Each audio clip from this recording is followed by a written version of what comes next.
नमस्कार दोस्तों। आज का न्यूज़पेपर तो हम सबने पढ़ा ही होगा। हर न्यूज़पेपर पे पहले पेज पे पहली ही खबर यही है कि हाथरस जो डिस्ट्रिक्ट है यूपी की, उसमें जो हमारे देश की एक बेटी है वो रेप करी गई थी और वो सीरियस थी और कल वो डेड हो गई, डेथ हो गई उनकी। और देखिए, इस खबर को पढ़ के मुझे क्या लगा कि समाचार पत्रों के बारे में पहले कहा जाता था कि आज की ताजा खबर, आज की ताजा खबर। बट यहाँ पे खबरें वही हैं, बस ताजा है तो नाम, चाहे वो विक्टिम का हो या फिर एक्यूज्ड का हो, यही नाम बदल रहे हैं, बस खबर वही है। और जहां भी देखो वहां एक ही डिस्कशन बहुत कॉमनली होता है रेप के बारे में। न्यूज में देखोगे तो रेप, और पब्लिक में भी हम डिस्कस करते हैं तो भी it is a very common topic of discussion. तो मेरे दिमाग में एक सवाल आता है कि जब इतनी ज्यादा ये बड़ी प्रॉब्लम है और ये लगातार चल ही रही है और हम इसका सॉल्यूशन कर नहीं पा रहे हैं, और इतने हीनियस और गंदे तरीके से जो इस क्राइम को लोग कर रहे हैं, so one question which comes into my mind is that where are we heading as a society? क्या हम ऐसे लोग पैदा कर रहे हैं जो सिर्फ रेप करने के लिए ही बने हुए हैं? यहाँ पे प्रॉब्लम किसकी है? उस इंडिविजुअल की है, सोसाइटी की है, हमारे सिस्टम की है, हमारे एजुकेशन सिस्टम की है, या फिर हमारा इंफॉर्मेशन टेक्नोलॉजी, इंटरनेट एज जो आ गई है उसकी वजह से ये प्रॉब्लम चल रही है? देखिए, आज के न्यूज़पेपर में जो लिखा हुआ था कि मतलब देयर फैमिली वाज एक्सपेक्टिंग कि उनकी बेटी वापस आ जाएगी, she was conscious but she could not. अभी अगर कुछ थोड़ा सा पीछे जाए तो 9 सितंबर 2020 को भी एक शॉकिंग न्यूज आई थी दिल्ली से। 86-year-old woman was raped by a person जो उसके घर में दूध देने आया था, and it was reported by BBC. And उसके पहले अगर लास्ट ईयर में हम जाते हैं तो हम सबने कश्मीर में जो 3 साल की बच्ची का रेप हुआ था उसके बारे में सुना था। दिल्ली, जो कि वर्ल्ड की रेप कैपिटल बोली जाती है, everybody is very well aware with this fact कि कितने रेप्स होते हैं। और निर्भया रेप केस के बाद तो ये काफी लोगों में अवेयरनेस भी आई थी इस चीज को लेके, बट उतना कुछ हो नहीं पाया है। हरियाणा में भी रेवाड़ी में एक मतलब और भी बहुत सारे केसेस है, मैं एक केस को पॉइंट आउट कर रहा हूँ कि रेवाड़ी में एक रेप का केस हुआ था। UP, Bihar, Tamil Nadu, Maharashtra, Andhra Pradesh, anywhere you see, where not, कहां पे ऐसा है जहां पे आपके रेप्स हो ही नहीं रहे हैं? मुझे तो नहीं लगता कि कोई भी सोसाइटी है, it is not only about India, even outside India, Bharat के बाहर भी हर सोसाइटी में रेप एक बहुत बड़ी प्रॉब्लम है। ये देखिए कैसे हम लोग, जैसे कोई पर्टिकुलर इंसिडेंस आता है कि भाई आज न्यूज आई, लोग आएंगे, प्रोटेस्ट में आएंगे, हर जगह प्रोटेस्ट होती हैं, प्रोटेस्ट मार्च होते हैं, women organization, NGOs, political parties भी, सब लोग प्रोटेस्ट करते हैं। बट उस प्रोटेस्ट के बाद का प्रोटेस्ट तो जनता तो प्रोटेस्ट ही कर सकती है, जनता प्रोटेस्ट से ज्यादा नहीं कर सकती, क्योंकि जनता ने अपनी प्रोटेक्शन सिक्योरिटी के लिए एक सिस्टम को डिजाइन किया है, जो कि हमारा पुलिस सिस्टम है या जुडिशियरी सिस्टम है या फिर पॉलिटिकल सिस्टम है। They all play a very important role together to keep us secure and safe, but वो लोग वैसा कर नहीं पा रहे हैं। तो उसी की वजह से जनता में जो रोष आता है, जनता प्रोटेस्ट करती है, बट क्या प्रोटेस्ट सॉल्यूशन है? I don't think so. तो इसमें हम पहले एक बार देख लेते हैं कि कुछ डाटा है एनसीआरबी के। अगर आप डाटा देखेंगे तो rape is the fourth most common crime against women. Crime against women को अगर आप देखें तो there has been 7% rise from 2018 to 2019, and 2018 में ही 33,356 रेप के केसेस रिपोर्ट किए गए थे इंडिया में, यानी कि 91 केसेस एक दिन में। और जब तक ये वीडियो रिकॉर्ड हो रहा होगा, one woman will be raped somewhere in our country. And इसमें सबसे जो इम्पोर्टेंट फैक्ट है वो ये है कि more than 93% of the cases में जो रेप करने वाला होता है वो नॉन टू होता है विक्टिम के। तो इससे ये चीज सामने आ रही है कि मतलब इतना वो सरप्राइजिंग सा भी नहीं होता कि एकदम से किसी ने कर दिया, धीरे धीरे बढ़ के ये इन इवेंट्स को अंजाम दिया जाता है। थोड़ा शुरुआत में भी टचिंग से होती है, बाद में और उसको एग्रेसिवली आगे किया जाता है, but because of some social pressures वो बोलती नहीं है, जो वुमेन होती हैं वो अपनी फैमिली को बताती है तो फैमिली भी इसको ज्यादा लेके नहीं चलती सीरियसली, वो भी उसको अवॉइड करने की कोशिश करते हैं बिकॉज ऑफ सम बुलशिट और घटिया नुसी विचारों की वजह से कि भाई सोशल प्रेस्टीज, हमारे परिवार की इज्जत मिट्टी में मिल जाएगी। देन अगर आप देखें तो 18 साल से कम उम्र के जो लड़के रेप में एक्यूज किए गए हैं उनकी तादाद 28% के आसपास है। उसके बाद लास्ट ईयर और आई थिंक उससे पहले साल एक सर्वे किया गया था by Thomas Reuter foundation and it has ranked India as the world's most dangerous country for the woman. और देखिए ये एक वो है कि भाई हमारी कंट्री में सिचुएशन जो है वो बहुत ही खराब है। I am not saying that I am agreeing with this fact, but the situation is critically dangerous. अब हम देखते हैं कि इस रेप मतलब ये जो सिचुएशन है इस रेप के कारण क्या है। देखिए ये मैंने अपने पर्सनल जितना भी मैंने सीखा है आज तक उसके हिसाब से मैंने सोचा समझा और उसके हिसाब से मैंने ये कारण आपके साथ मैं डिस्कस कर रहा हूँ। पहला और जो फोरमोस्ट कारण है according to me is the patriarchy. जो पैट्रियार्कल माइंडसेट है, women's body is seen as the place for man to show his domination and the authority. तो इसी वजह से ही आपके रेप ज्यादा हो रहे हैं according to me. Then second अगर हम देखें इंडिविजुअल के पर्सपेक्टिव से देखें तो जो वल्नरेबिलिटी होती है जैसे चाइल्ड के केस में देख लीजिए या ओल्ड वुमेन के केस में देख लीजिए तो वो भी एक कारण बनता है रेप का कि आप रजिस्ट ही नहीं कर पा रहे हो। तो people find it easy to do crime against you. Then third I would say is the family. Family जो इसको शर्म का सवाल बना लेती है, अपनी प्रेस्टीज का सवाल बना लेती है और जो केसेस को रिपोर्ट नहीं करती है जिसकी वजह से केसेस जनता के सामने नहीं आ पाते हैं, पब्लिक में इनके मतलब सारे ट्रू फैक्ट रियल डाटाज नहीं रहते हैं और उस वजह से यहां से फैमिली का रोल भी बहुत बहुत इंपॉर्टेंट हो जाता है सोसाइटी में। अगर हम देखें fourth I want to point out that the callous attitude of the society, they have accepted the way things are. चलो चल रहा है, ऐसा ही होता आ रहा है, ऐसा ही होएगा, हमारी सोसाइटी में ऐसा ही होता है, हम ऐसे ही हैं, हमें नहीं बदला जा सकता, यही रियलिटी है, हम मान चुके हैं इस चीज को। ये भी एक कारण है, सिर्फ रेप ही नहीं और भी क्राइम्स हैं against any section of the society, B it schedule caste, tribes, other transgenders, सबके खिलाफ। तो ये एक सोसाइटी का जो कैलस एटीट्यूड है ये बहुत ही बड़ा कारण है। देन और सिस्टम, हमारा police, judiciary, medical examination delays, जो सब कुछ हमारा सारा का सारा क्रिमिनल जस्टिस सिस्टम है उसमें जो डिलेज हो रहे हैं और उनका जो डील करने का तरीका है विक्टिम से, उसकी वजह से भी बहुत सारे विक्टिम्स आगे नहीं आते हैं, रिपोर्ट नहीं करते हैं और उनको हरासमेंट भी बहुत ज्यादा फेस करनी पड़ती है। Sixth I would say is the changing value system.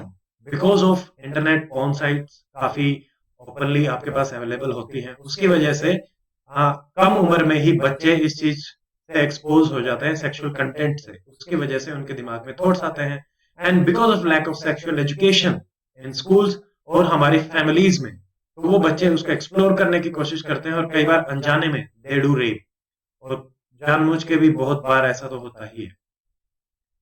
Then seventh मैं कहना चाहूंगा कि जो lack of safe public places है, जैसे कि स्ट्रीट लाइट्स ही नहीं है आपके, लास्ट माइल कनेक्टिविटी ही नहीं है ट्रांसपोर्टेशन की, बसेस की। रूरल एरिया में जब फील्ड्स में वुमेन्स काम करने जाती हैं तो वहां पे भी वो बहुत ही प्रोन होती हैं इस क्राइम के लिए। और एट्थ आई वांट टू से जो मीडिया का रोल है, मीडिया ने आज के टाइम पे सारी न्यूज को सिर्फ और सिर्फ सेंसेशनलिज्म से ही जोड़ दिया गया है। सेंसिबल रिपोर्टिंग हमें मीडिया में नहीं देखने को मिल रही है and everybody knows about it. जो मीडिया में ट्रायल्स होते हैं गिल्टी बिफोर द जजमेंट, यहां से आपका जो ट्रस्ट है जो न्यूज में भी मीडिया में भी वो कम हो जाता है। लोगों को लगता है कि मे बी ये केस ही झूठा है। फॉर एग्जाम्पल रोहतक का जो केस हुआ था उसमें वो मारपीट का केस बना के कि भाई हमें छेड़ रहा था, लड़कियां थी बस में थी, उन्होंने मीडिया में सारी जगह फैला दिया गया, उन लड़कों को हरास किया गया, उनकी नौकरी जो उन्होंने अपॉइंटमेंट के लिए दिया था वो छीन ली गई। सो मीडिया ट्रायल्स जो करी गई एक ही दिन में उनका सारा का सारा कैरियर तबाह कर दिया गया, फैमिलीज को हरास किया गया। बट बाद में जब डीप एनालिसिस किया गया तो पता चला कि सिचुएशन ही कुछ हो रहा है। तो मीडिया भी यहाँ पे अपना रोल अच्छे से प्ले नहीं कर रही है। Ninth I would say is the lack of gender sensitivity among the masses. ये बहुत इंपॉर्टेंट फैक्टर है। क्यों? क्योंकि जब तक आप वुमन को वुमन नहीं समझेंगे, एक ह्यूमन बीइंग नहीं समझेंगे, आप उसके खिलाफ चाहे इकोनॉमिकल लेवल पे हो, पॉलिटिकल लेवल पे हो, सोशल लेवल पे, आप उसको दबाने की कोशिश करेंगे ही करेंगे। और जब उसको फिजिकली और सेक्सुअली दबाया जाएगा तभी उसके खिलाफ ऐसे क्राइम बढ़ेंगे। 10th I want to point out is the lack of social, political and economical participation of the women in the public spaces. अगर आप देखेंगे तो पॉलिटिकल पार्टिसिपेशन में अगर हम देखें तो पार्लियामेंटेरियंस में सिर्फ और सिर्फ 10 से 11% ही हमारे एमपीज हैं जो वुमेन है। इकोनॉमिकल पार्टिसिपेशन में अगर आप देखेंगे तो लेबर फोर्स जो पार्टिसिपेशन है it is only 27% of the women, lesser 27% less than the man. आप उनकी वेजेस देखिए, वेजेस गैप बहुत है। हमने वीटोज बना दिए, पिंक कॉलर जॉब्स लगा दिए वुमेन्स के लिए, वो सारी की सारी जॉब्स में काम भी नहीं कर रही हैं। एक ग्लास सीलिंग होती है कि उनको प्रमोशन ही नहीं दिया जाता अगर वो आगे बढ़ना भी चाहती हैं। इसकी वजह से भी वुमेन सोशल स्पेसेस में आगे नहीं आ पा रही हैं और वो दबी हुई हैं अभी भी। तो ये भी एक कारण है उनके खिलाफ क्राइम जो है वो बढ़ रहा है, घट नहीं रहा। देखिए लिस्ट इज एंडलेस, यहाँ पे हम जितने चाहें उतने कारण बता सकते हैं, जितने भी पॉइंट आउट कर सकते हैं, माइन्यूट से माइन्यूट, मेजर से मेजर, सोसाइटी के हिसाब से, इंडिविजुअल के हिसाब से, तो इट इज एंडलेस। कुछ ऐसे और भी टॉपिक्स हैं जिनके बारे में बात नहीं करी जाती है, जैसे कि पहला, कन्विक्शन रेट जो रेप में it is very low, it is only around 25 to 27% of the cases में ही कन्विक्शन होता है। इंडिया के केस में इसके पीछे बहुत बड़ा कारण है कि जो केसेस हैं वो ज्यादातर फॉल्स रिपोर्टेड केसेस होते हैं, जैसे कि फैमिली जो होती है, फैमिली के प्रेशर में आपका जैसे बॉयफ्रेंड गर्लफ्रेंड है तो उनको रेप अक्यूज कर दिया जाता है, फैमिली के दबाव में आके लड़की उनके खिलाफ गवाही दे देती है, तो वैसे केसेस की वजह से भी रेप कन्विक्शन रेट कम हुआ है। सेकंड, जो अपना जस्टिस, क्रिमिनल जस्टिस सिस्टम है, बी इट पुलिस, जुडिशरी, उसमें डिलेज और प्रॉपर इन्वेस्टिगेशन ना होने की वजह से भी आपका कन्विक्शन रेट बहुत कम होता है। करप्शन की वजह से, सोशल प्रेशर्स की वजह से भी कन्विक्शन रेट कम हो जाता है। सेकंड टॉपिक जो इश्यू बहुत इंपॉर्टेंट है, जो कि बात नहीं करी जाती है, वो है मैरिटल रेप का issue. It is very common in India. एक इमेजेस ऑर्गेनाइजेशन है, उसने स्टडी करी थी, more than 66% of the women they said कि इट इज एक्सेप्टेबल अगर उनके खिलाफ क्राइम होता है, उन्हें मारा जाता है, डोमेस्टिक वायलेंस अगर उनके खिलाफ होता है, तो दे देमसेल्फ वर एक्सेप्टिंग कि हाँ चलो ठीक है, कोई बात नहीं, ऐसा होता है। तो मैरिटल रेप के बारे में तो हम बात ही नहीं कर रहे हैं, बिकॉज हमारे यहाँ पे मैरिज को एक सेक्रेड इंस्टीट्यूशन समझा जाता है। Marriage is nothing but a man made institution. ये हमारी सोसाइटी ने बनाया है। हर सोसाइटी में अलग अलग तरीके से मैरिज होती है, अलग अलग तरीके से उसको निभाया जाता है। इसको रिलीजन से जोड़ के अलग मुद्दा बना के ही आप उसके बारे में बात ही नहीं करना चाहते हैं। This is very very disappointing. तीसरा, false cases implication by the family, जो मैंने ऊपर डिस्कस कर लिया है। Fourth and the fifth point are related to our elected representative. अगर आप देखें इस साल 2019 में जो सेलेक्ट हुए हैं उनमें 539 एमपीज में से 233 उनके क्रिमिनल रिकॉर्ड हैं, जिनमें से 29% of the MPs of the overall जो स्ट्रेंथ है हमारी 29%, it is a big number. हर 3 में से एक एमपी आपका जो है वो serious crime such as murder, rape, crime against women, dowry, ये केसेस में आपका एक्यूज्ड है। तो जब हमारे एमपी एमएलए ही ऐसे होंगे तो वो कानून कैसे बनाएंगे, उनको इम्प्लीमेंट कैसे किया जाएगा? इसका तो जवाब मेरे पास भी नहीं है। तो अब हम देखते हैं कि क्या इनके कुछ सॉल्यूशंस हो सकते हैं, डेफिनेटली, बट ये इतना इजी नहीं है। हम सॉल्यूशंस के बारे में बात कर सकते हैं, हर लेवल पे बात कर सकते हैं, बट चीजें बहुत ही ड्रास्टिकली चेंज होनी चाहिए हर जगह, तभी कहीं जाके ये जो इक्वालिटी है और जो ये क्राइम अगेंस्ट वुमेन है, ये चीजें कम होंगी। पहला सॉल्यूशन मैं जो पॉइंट आउट करना चाहता हूं वो है फैमिली ही, क्योंकि 93% केसेस में नॉन पर्सन होते हैं।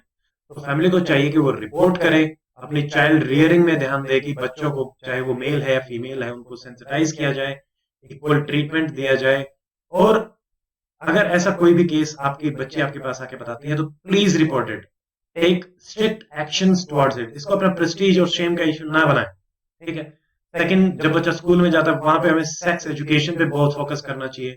देन थर्ड, हमारी सोसाइटी में जो हमने देखा था इकोनॉमिकल पॉलिटिकल एम्पावरमेंट पे हमें फोकस करना चाहिए। फॉर एग्जांपल, जैसे पंचायती राज और अर्बन लोकल बॉडीज में जो रिजर्वेशन दिया है 1/3 टू द वुमेन, उसके बाद at this point of time one data shows that 43% of the women in Haryana are panchayat sarpanch. तो ऐसे ही आपका इंप्रूवमेंट होगा, वो कानून बनाएंगे, इंप्लीमेंट करेंगे, तभी कहीं जाके और ज्यादा सिचुएशन बेहतर होगी। इंडिविजुअल लेवल पे हम सेल्फ डिफेंस की ट्रेनिंग दे सकते हैं वुमेन्स को। देन आपकी जो पब्लिक स्पेसेस हैं उनको आपको बहुत बहुत सेफ रखना पड़ेगा। लाइटिंग अच्छे से रखिए, पुलिस हो गई, चौकीदार हो गए, और वॉलंटियर्स जो होते हैं उनको भी आप एज अ चौकीदार अपॉइंट कर सकते हैं। फिर जो हमारा क्रिमिनल जस्टिस सिस्टम है, डॉक्टर, पुलिस, कोर्ट्स, हर चीज को रिफॉर्म होने की आवश्यकता है। Infrastructure, attitude wise, the way they deal with the victim as well as accuse, हर चीज को रिफॉर्म होने की जरूरत है। देन जो सोसाइटी में डिग्निटी का इश्यू इस चीज को बनाया जाता है, और उसको भी हमें चेंज करना पड़ेगा, फैमिली की तरफ से भी और वुमेन की तरफ से भी। हम बोलते हैं कि वुमेन जो है उसकी डिग्निटी लॉस्ट होगी, बट मेरा ऐसा मानना नहीं है। क्योंकि वुमेन की डिग्निटी कैसे लॉस होगी भाई? वो तो, उसके साथ तो जबरदस्ती हुई है, उसके साथ एक क्राइम हुआ है। जो आदमी क्राइम कर रहा है उसकी इज्जत जानी चाहिए ना, वो बेइज्जत होना चाहिए ना, ना कि जो वुमेन है। तो इस एटीट्यूड को भी हमें चेंज करने की बहुत बहुत जरूरत है। Then awareness about the laws, there is a very big gap here. हम जैसे कि आजकल डेफिनेशंस चेंज हो रही हैं रेप की भी। फॉर एग्जांपल, कई लोगों को तो पता भी नहीं होगा कि इवन फॉर, मतलब स्मॉल इंसर्शन, अगर आप फिंगर या ऑब्जेक्ट या आप टच भी करते हैं प्राइवेट पार्ट्स को वुमेन्स के, या अदर पार्ट्स भी, तो उसको भी रेप की कैटेगरी में डाला जाता है। ये तो लोगों को पता ही नहीं है। देन साइबर क्राइम जो आज के टाइम पे उभर के आ रहा है, उसमें साइबर स्टॉकिंग हो गया, साइबर बुलिंग हो गया, तो वहां पे जो सेक्सुअल क्राइम किए जा रहे हैं अगेंस्ट वुमेन, तो उनके बारे में क्या लॉज है, उनके बारे में भी किसी को भी नहीं पता है। लेस देन, आई वुड से, less than 3% population is knowing about the details of the law. Even 2 भी हो सकता है।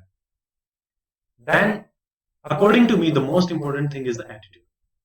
We do not accept the rape victim. हम उसको सोसाइटी में मानते ही नहीं, उसको फिर मतलब इंसान ही नहीं समझा जाता, औरत ही नहीं समझा जाता, या हमारी सोसाइटी का मेंबर ही नहीं समझा जाता। बट कई बार ऐसा भी देखने में आया है कि जो रेप एक्यूज होते हैं या फिर उनके खिलाफ चार्जशीट होती है, उनको कई जगह प्रेज भी किया जाता है। कई बार तो वुमन भी ऐसा बोलते हुए सुनने में आती हैं इन पब्लिक डिस्कशंस दैट कि वो छोटे कपड़े पहन के गई थी, वो रात में निकली थी, इसलिए उसका रेप हो गया। एक छोटी बच्ची है, एक 80 साल की ओल्ड एज वुमन है, वो क्या छोटे कपड़े पहन के निकलती हैं? वो क्या रात में बाहर जाती हैं? उनका भी तो रेप होता है। It is not about this. ये मेंटेलिटी हमें चेंज करनी पड़ेगी। Then we talk about changing our girls behaviour, लड़कियों के बिहेवियर में चेंज करने की जरूरत है। But what about our boys behaviour? उन पे ध्यान देना चाहिए। आई थिंक वो सबसे ज्यादा इंपॉर्टेंट है। और यहाँ पे जेंडर वाले एंगल को थोड़ा सा कम करना पड़ेगा। हो सकता है हम गर्ल्स पे फोकस करते करते बॉयज आगे जाके ना नेग्लेक्ट हो जाए, आगे जाके पता चले कि हमें बॉयज एम्पावरमेंट पे फोकस करना पड़ रहा है। तो there has to be, we have to maintain a balance over here. Rather than gender sensitisation, we have to sensitise for life, human life, animal life, plant life, सब जगह एक जीवन को जो आपको रिस्पेक्ट देनी चाहिए उस पर आपका फोकस होना चाहिए, उसको ट्रीट करने पे आपका फोकस होना चाहिए, उसके टुवर्ड्स जो आपका बिहेवियर होना चाहिए उस पर हमें फोकस देने की जरूरत है। देन हम कहते हैं कि इज्जत लूट ली, but it is the man जिसकी इज्जत जाती है। I do not understand how एक woman, she is losing her respect and dignity because of forceful act of a worthless animal. तो ये समझ से बाहर है। तो ये हमारा सारा, इसके बारे में जो भी मैंने आज तक सीखा था, ये समझा था, मैंने सोचा कि आपके साथ डिस्कस किया जाए। And if you have some solutions in your mind, so please share in the comment section, and that is it for today. Thank you. Namaskar.